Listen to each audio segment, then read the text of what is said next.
Okey, Assalamualaikum Adam.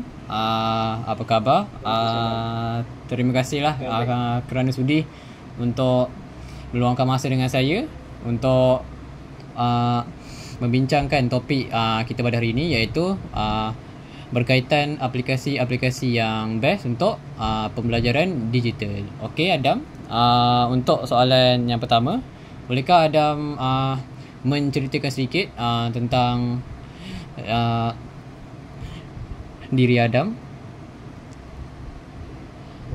Baiklah. Nama saya adalah Akhirnya bin Muhammad Rizal. Saya merupakan student di UiTM Shah Alam dan saya belajar degree dalam account. Oh, okey.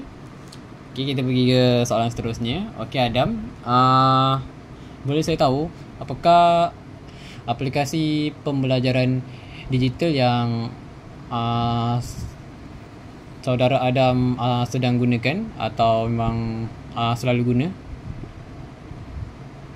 Aplikasi yang saya selalu guna adalah Google Classroom. Oh, Google Classroom.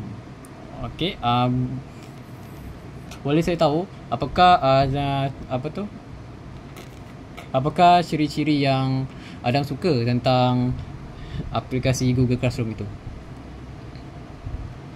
Salah satu adalah offline mode sebab uh, lagi senang lah kalau macam kita tak ada internet.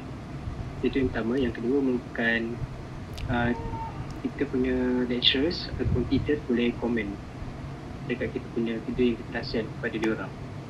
Oh, baik, itu sebab yang bagus. Okey. Boleh saya tahu apa berapa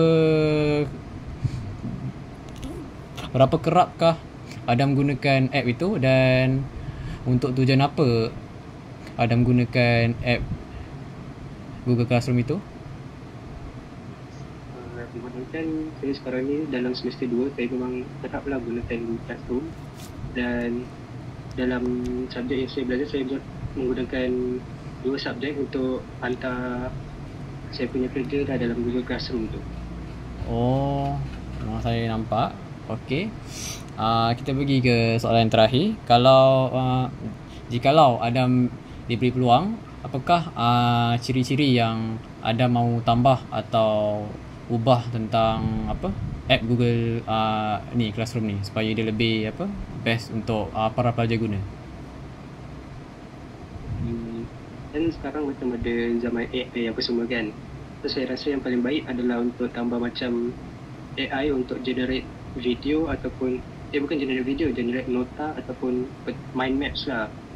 Apabila lecturer kita post video tentang tutorial ke buat apa, macam pengajaran yang dalam video tu, supaya student lebih senang lah, supaya diorang tu dapat nota. Oh, okey.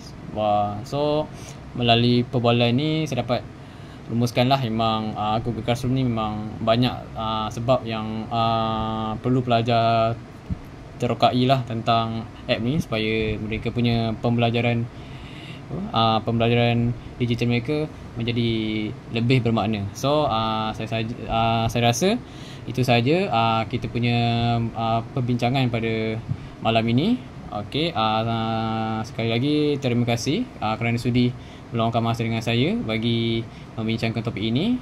Okey, sekian, terima kasih.